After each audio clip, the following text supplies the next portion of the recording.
If you've watched more than one of my videos, you probably heard me mention C-file many times.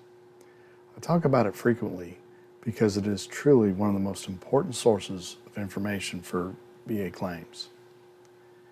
I realized I've been telling you that you need it without showing you exactly how to get it.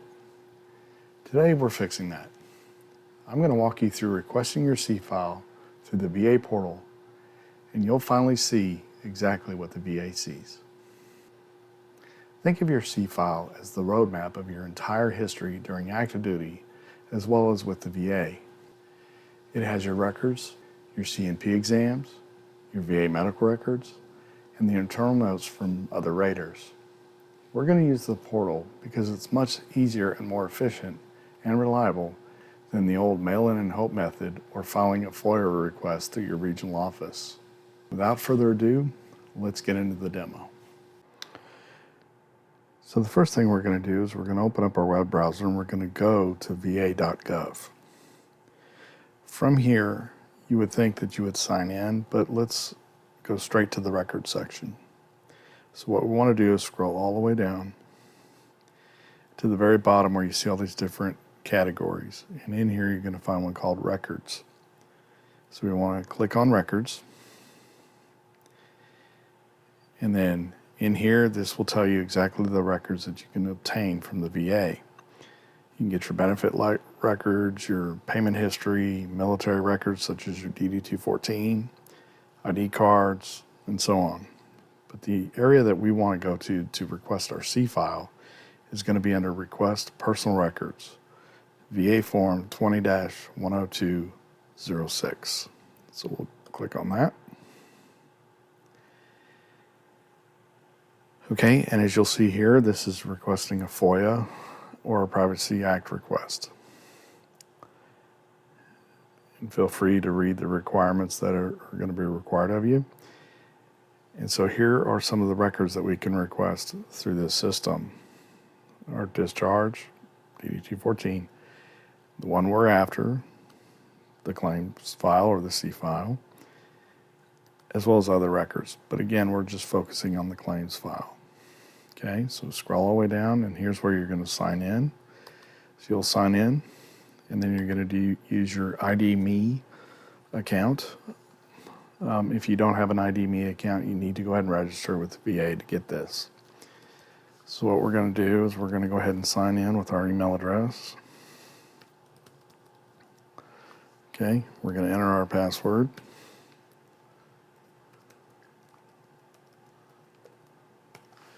Okay.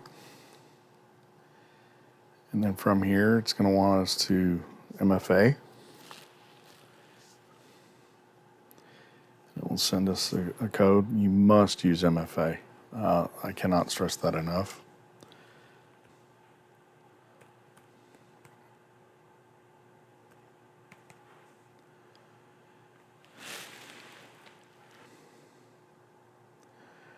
Okay, it's now going to sign us into the VA.gov site here.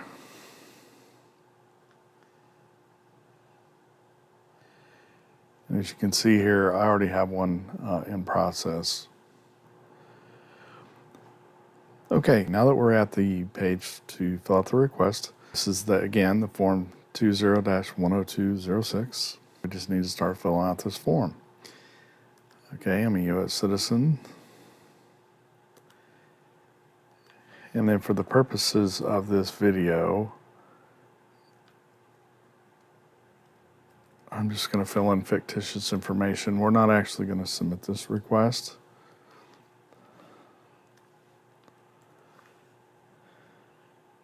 Okay, and we'll just say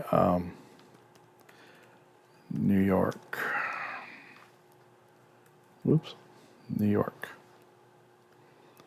Okay.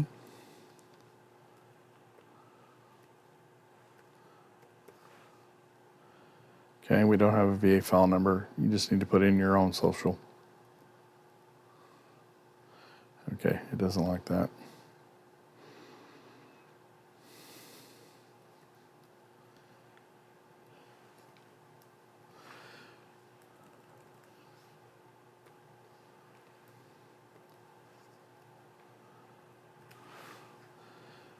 I'll go ahead and put in my real social and blank it out for you. Okay, here we're going to select our country. And again, if you're on a military base, you want to select that.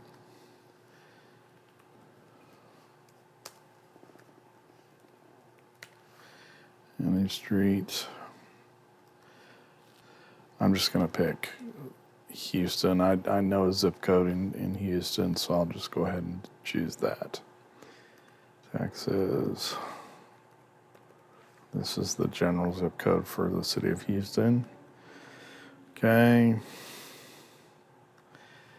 And then I'll go ahead and enter my number because it's probably going to cough a hairball if I don't. Okay. And then undo at hotmail.com. I'm sure that email does exist. Okay. And so now we're going to scroll down. And again, here's all the different records you can request. But for our purposes, you're going to choose Claims C file. Continue. Okay. And so this is probably a good place to fill out. So I went basic training at Fort Sill.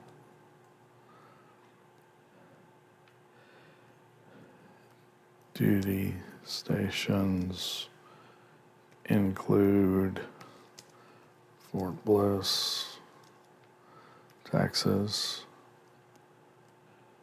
Germany 3 times.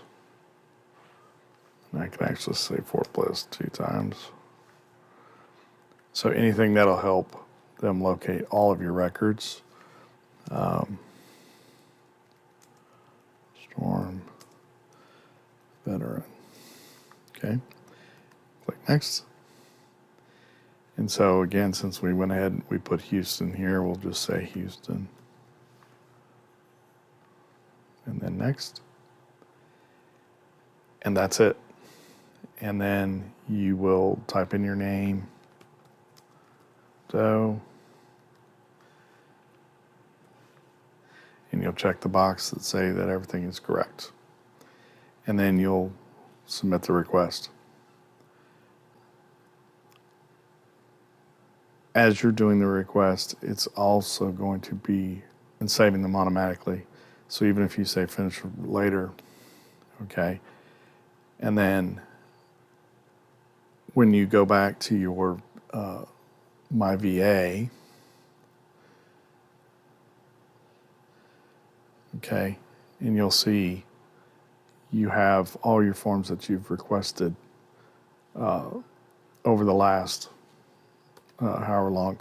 Now these will be good till September, but again, you can see this is our valid request that we're in progress. Once you've submitted your claim or your request, it's treated as a claim. So when you go to My VA under your claims and appeals, you're going to see that request along with any other requests you've made, and then of course you'll have your appointments and everything underneath. And that's it. And even though we're doing this digitally, the VA still has to process the request. And it isn't an instant download. It can still take a few months to receive your file. But by doing it this way, you'll have a digital record of the request and you can track its status right on your dashboard. So have any of you tried the old mail-in method or the VA regional office? Let me know in the comments. Tell us how long it took you to get your C file back. Now that you've started the process to get your records, you need to decide on your next move. Whether you're filing your first time or you're filing for an increase, the type of claim you file matters. So while you wait for your C file to arrive, feel free to watch my video on VA claim types and make sure that you're set up for success from day one. I'll see you over there.